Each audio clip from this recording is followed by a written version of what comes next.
The Jaunt by Stephen King. Chapter 1. This is the last call for Jaunt 701.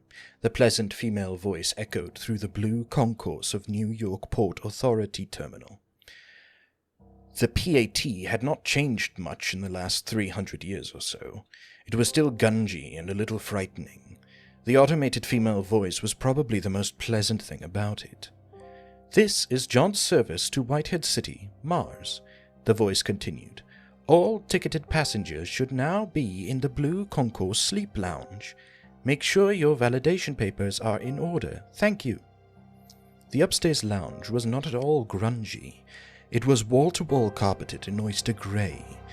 The walls were an eggshell white and hung with pleasant non-representational prints. A steady, soothing progression of colors met and swirled on the ceiling. There were 100 couches in the large room, neatly spaced in rows of 10. 5 jaunt attendants circulate, speaking in low, cheery voices and offering glasses of milk. At one side of the room was the entranceway, flanked by armed guards and another jaunt attendant who was checking the validation papers of a latecomer, a harried-looking businessman with a New York World Times folded under one arm. Directly opposite, the floor dropped away in through about 5 feet wide and perhaps 10 feet long. It passed through a doorless opening and looked a bit like a child's slide. The Otez family lay side by side on 4 jaunt couches near the far end of the room. Mark Otez and his wife, Marilys, flanked the 2 children. "Daddy, will you tell me about the jaunt now?" Ricky asked. "You promised."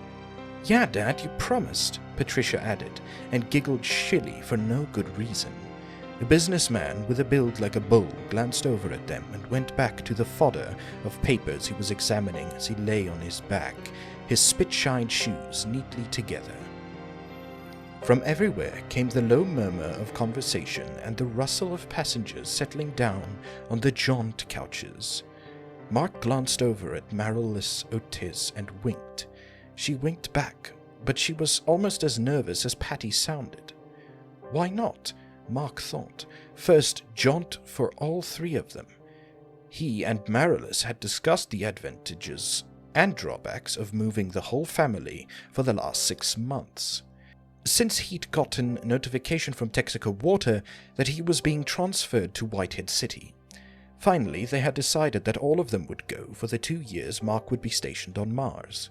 He wondered now, looking at Marilys's pale face, if she was regretting the decision. He glanced at his watch and saw it was still almost half an hour to jaunt time. That was enough time to tell the story, and he supposed it would take the kids' minds off their nervousness. Who knew? Maybe it would even cool Marilys out a little. "All right," he said. Ricky and Pat were watching him seriously. His son 12, his daughter 9. He told himself again that Ricky would be deep in the swamp of puberty, and his daughter would likely be developing breast by the time they got back to Earth. And again found it difficult to believe. The kids would be going to the tiny Whitehead combined school with the 100-odd engineering and oil company brats that were there. His son might well be going on a geology field trip to Phobos not so many months distant. It was difficult to believe, but true. Who knows, he thought wryly. Maybe it'll do something about my jaunt jumps too. "So far as we know," he began, "the jaunt was invented about 320 years ago, around the year 1987, by a fellow named Victor Caroon. He did it as part of a private research project that was funded by some government money, and eventually government money took it over. Of course, in the end it came down to either the government or the oil companies. The reason we don't know the exact date is because Caroon was something of an eccentric." "You mean he was crazy, Dad?" Ricky asked. "Eccentric means a little bit crazy, dear," Marilys said, and smiled across the children at Mark. She looked a little less nervous now, he thought. "Oh." Anyway, he'd been experimenting with the process for quite some time before he informed the government of what he had. Mark went on, and he only told them because he was running out of money and they weren't going to refund him. Your money cheerfully refunded, Pat said and giggled shrilly again. That's right, honey, Mark said and ruffled her hair gently. At the far end of the room, he saw a door slide noisily open, and 2 more attendants came out, dressed in the bright red jumpers of the Jaunt service, pushing a rolling table. On it was a stainless steel nozzle attached to a rubber hose. Beneath the table's skirts, tastefully hidden, Mark knew that there were 2 bottles of gas. In the net bag hooked to the side were 100 disposable masks. Mark went on talking, not wanting his people to see the representative of Leith until they had to. And if he was given enough time to tell the whole story, they would welcome the gas passers with open arms, considering the alternative. Of course, you know that the jaunt is teleportation, no more or less, he said. Sometimes in college chemistry and physics they call it the Karun process, but it's really teleportation, and it was Karun himself, if you believe the stories, who named it the jaunt. He was a science fiction reader, and there's a story by a man named Alfred Bester, The Stars, My Destination, it's called. And this fellow Bester made up the word jaunt for teleportation in it, except in his book you could jaunt just by thinking about it, and we can't really do that. The attendants were fixing a mask to the steel nozzle and handing it to an elderly woman at the far end of the room. She took it, inhaled once, and fell quiet and limp on the couch. Her shirt had pulled up a little, revealing one slack thigh road-mapped with varicose veins. An attendant considerately readjusted for her, while the other pulled off the used mask and affixed a fresh one. It was a process that made Mark think of the plastic glasses in motel rooms. He wished to God that Patty would cool out a little bit. He had seen children who had to be held down, and sometimes they screamed as the rubber mask covered their faces. It was not an abnormal reaction in a child, he supposed, but it was nasty to watch, and he didn't want to see it happen to Patty. About Rick he felt more confident. I guess you could say the jaunt came along at the last possible moment, he resumed. He spoke toward Ricky, but reached across and took his daughter's hand. Her palm was cool and sweating lightly. The world was running out of oil, and most of what was left belonged to the Middle Eastern desert peoples, who were committed to using it as a political weapon. They had formed an oil cartel they called OPEC. What's a cartel, Daddy? Patty asked. Well, a monopoly, Mark said. Like a club, honey, Marilla said, and you could only be in that club if you had lots of oil. Oh. I don't have time to sketch in the whole mess for you, Mark said. You'll study some of it in school, but it was a mess. Let's let it go at that. If you owned a car, you could only drive it 2 days a week, and gasoline cost 15 old bucks a gallon. Gosh, Ricky said. It only costs 4 cents or so a gallon now, doesn't it, Dad? Mark smiled. That's why we are going where we are going, Rick. There's enough oil on Mars to last almost 8,000 years, and enough on Venus to last another 20,000. But oil isn't even important anymore. Now what we need most of all is water, Patty cried, and the businessman looked up from his papers and smiled at her for a moment. That's right, Mark said, because in the years between 1960 and 2030, we poisoned most of ours.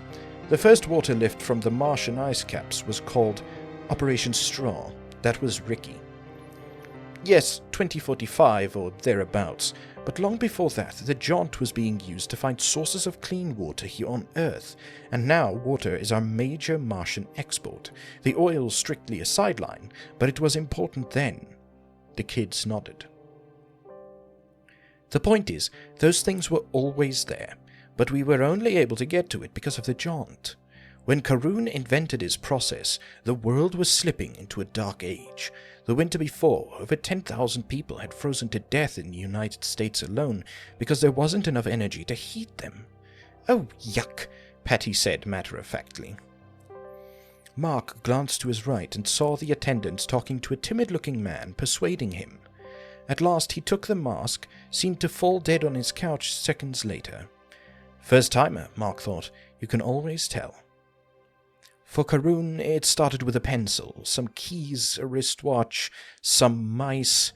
The mice showed him there was a problem. Victor Karun came back to his laboratory in a stumbling fever of excitement. He thought he knew how Morse had felt, and Alexander Graham Bell and Edison, but this was bigger than all of them, and twice he had almost wrecked the truck on the way back from the pet shop in New Paltz, where he had spent his last $80 on 9 white mice. What he had left in the world was 93 cents in his right front pocket and $18 in his savings account, but this did not occur to him, and if it had, it certainly would not have bothered him. The lab was in a renovated barn at the end of a mile-long dirt road off Route 26. It was making the turn onto this road where he had just missed cracking up his brat pickup truck for the second time. The gas tank was almost empty, and there would be no more for 10 days or 2 weeks, but this did not concern him either. His mind was in a delirious whirl. What had happened was not totally unexpected, no. One of the reasons the government had funded him even to the paltry tune of $20,000 a year was because the unrealized possibility had always been there in the field of particle transmission. But to have it happen like this, suddenly, with no warning, and powered by less electricity than was needed to run a color TV, God Christ! He brought the brat to a screech halt in the dirt of the dooryard, grabbed the box on the dirty seat beside him by its grab handles. On the box were dogs and cats and hamsters and goldfish and the legend, "I came from Stackpole's House of Pets," and ran for the big double doors. From inside the box came the scurry and whisk of his test subjects. He tried to push one of the big doors open along its tracks, and when it wouldn't budge, he remembered that he had locked it. Karun uttered a loud "shit" and fumbled for his keys. The government commanded that the lab be locked at all times. It was one of the strings they put on their money, but Karun kept forgetting. He brought his keys out and for a moment simply stared at them, mesmerized, running the ball of his thumb over the notches in the brat's ignition key. He thought again, "God Christ!" Then he scrabbled through the keys on the ring for the Yale key that unlocked the barn door. As the first telephone had been used inadvertently, Bell crying into it, "Watson, come here!" when he spilled some acid on his papers and himself, so the first act of teleportation had occurred by accident. Victor Karun had teleported the first 2 fingers of his left hand across the 50-yard width of the barn. Karun had set up 2 portals at opposite sides of the barn. On his end was a simple ion gun, available from any electronics supply warehouse for under $500. On the other end, standing just beyond the far portal, both of them rectangular and the size of a paperback book, was a cloud chamber. Between them was what appeared to be an opaque shower curtain, except that shower curtains are not made of lead. The idea was to shoot the ions through Portal 1 and then walk around and watch them streaming across the cloud chamber standing just beyond Portal 2, with the lead shield between to prove that they really were being transmitted, except that for the last 2 years the process had only worked twice, and Karun didn't have the slightest idea why. As he was setting the ion gun in place, his fingers had slipped through the portal, ordinarily no problem, but this morning his hip had also brushed the toggle switch on the control panel at the left of the portal. He was not aware of what had happened. The machinery gave off only the lowest audible hum, until he felt a tingling sensation in his fingers.